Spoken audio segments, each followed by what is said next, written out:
Hey everyone, it's the Nitty Professor. I promised you guys an update on the break-in of my Red Wing Black Cherry Mocs, the 8847s. That's why we're here today, and I'm happy to report that these babies are proving pretty easy to break in.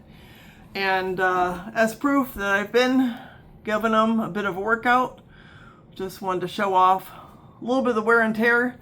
I've gotten quite a bit of use out of these considering the length of time that I have had them. You can also see really a little bit of patina from the standpoint of the shape that the leather is taking on. Look at that pull up, isn't that nice?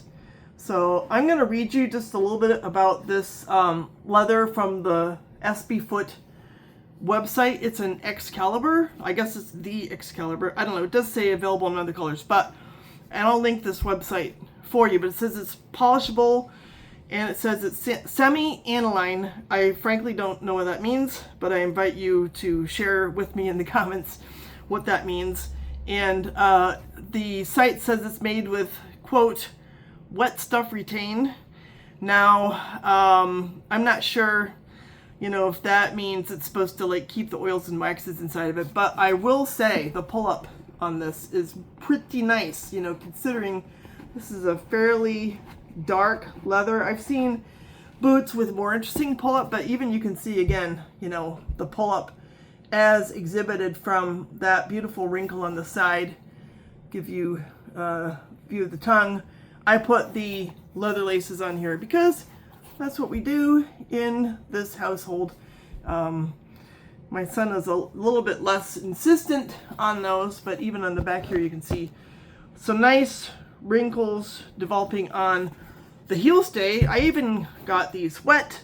I was out watering the other day because the weather has been pretty hot.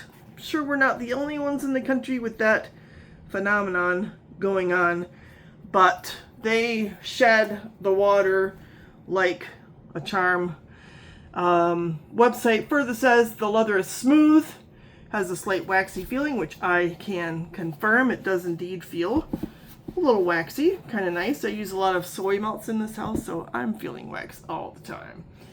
And quote unquote, the break-in provides a beautiful casting of the undertones of this leather. This is a beautiful leather.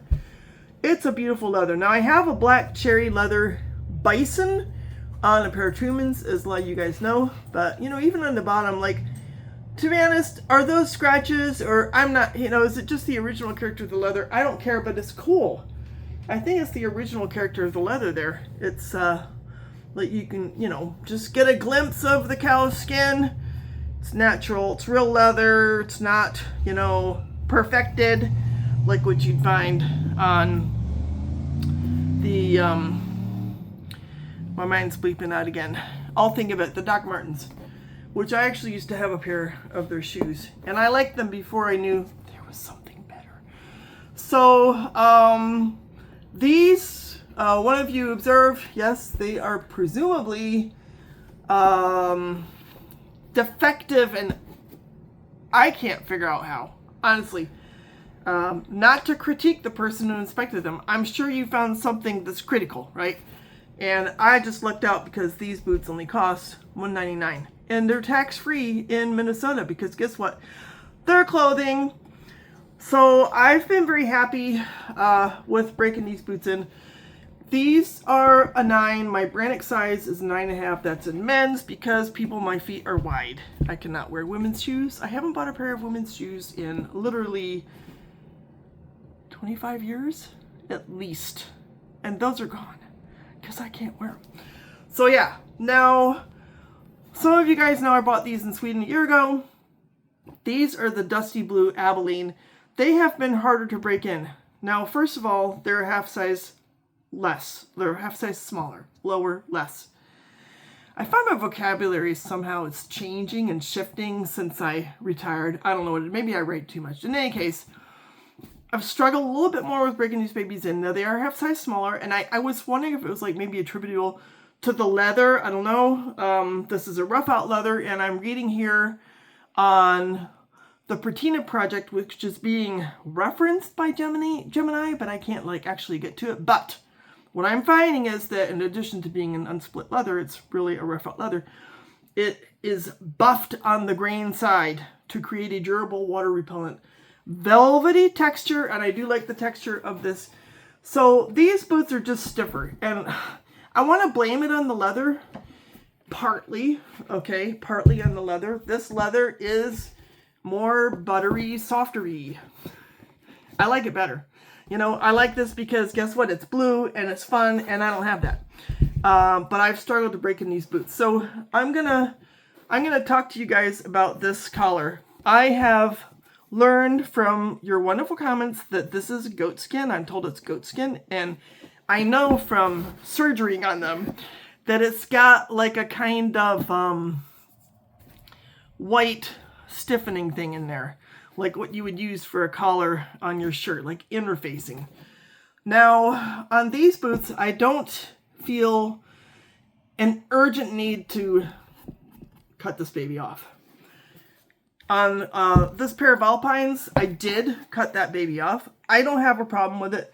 Everybody's like, oh, it's going to fall apart. I swear to God, it's never gonna. I have worn the crap out of these, as you can probably tell, because, you know, they've really got a lot of evidence that they've been not only worn, but worn hard for mowing the lawn.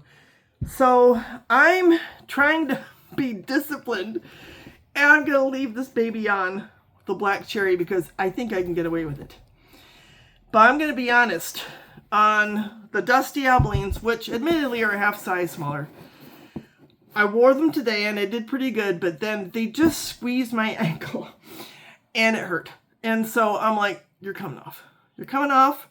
Now, one of you back away a while ago was like, oh, how do you do that? So I suppose, like, if you don't want to see me maim my boots, if I do make a video, which I'm contemplating it, don't watch. But if you really do want to know how to get that sucker off of there, yeah, maybe let me know in the comments if you would like to see that. Because, yeah, I have my ways, and it has to do with the fact that I have a history of being a sewist.